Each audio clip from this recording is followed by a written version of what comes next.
সন্তান হারানোর বেদনা এক বাবাকে টেনে এনেছে আরেক সন্তানহারা বাবার কাছে। ব্রাহ্মণবাড়িয়া থেকে রাজধানীর পল্লবীতে রামিসাদের বাসায় ছুটে এসেছেন মোহাম্মদ সাদেক। কদিন আগেই নিজের ৬ বছরের শিশু নিশাতকে হারিয়েছেন তিনি। গত ১৩ই মার্চ ব্রাহ্মণবাড়িয়া তালশহর থেকে নিখোঁজ হন নিশাত। দুদিন পর উদ্ধার করা হয় তার মরদেহ। অভিযোগ, ধর্ষণের চেষ্টার পর হত্যা করা হয় শিশুটিকে। প্রায় ১.৫ মাস হয়েছে, এখন পর্যন্ত কোনো বিচারের কোনো অবস্থা আমরা পাই নাই।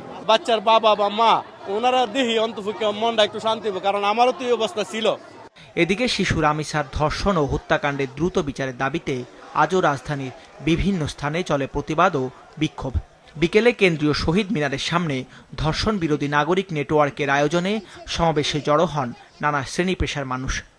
অতি দ্রুত সময়ের মধ্যে আমরা শাহবাগ মোড়ে ক্রেনের মাধ্যমে ঝুলিয়ে ফাঁসির কাছে তাকে দেখতে চাই।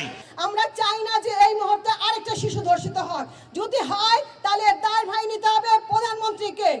এর আগে একই দাবিতে সকাল থেকেই মিরপুরের পল্লবী এলাকায় রামিসার বাসার সামনে মানববন্ধন ও বিক্ষোভ মিছিল করেন এলাকাবাসী।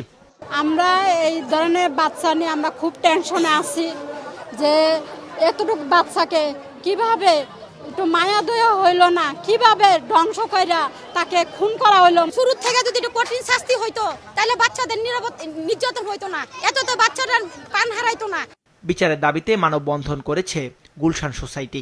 সকালে গুলশান ২ নম্বর গোল চত্বরে মানববন্ধনে বক্তারা বলেন, এ ধরনের ঘটনা বিলম্বিত হলে ভবিষ্যতে আরো ভয়াবহ পরিস্থিতি তৈরি হবে।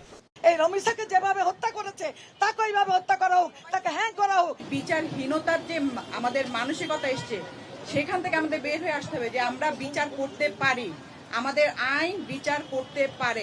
রামিসার পরিবারের প্রতি সান্ত্বনা জানাতে আজ দেখা করতে যান সংরক্ষিত নারী আসনের সংসদ সদস্য সেলিমা রহমান ও নিপুণ রায়। তারা বলেন, দ্রুত সময়ে এই ঘটনার বিচারের পাশাপাশি নারীর নিরাপত্তা নিশ্চিতেও কাজ করছে সরকার।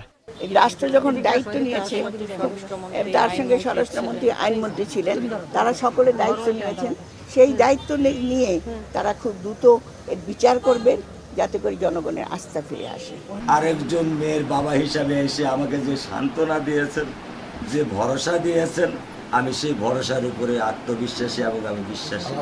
রামিসা হত্যাকাণ্ডের সর্বোচ্চ শাস্তির দাবিতে রাজধানীর বাইরে রাজশাহীতে সমাবেশ করেছে কয়েকটি সংগঠন। মানববন্ধন করে খেলাগড় নারায়ণগঞ্জ শাখা।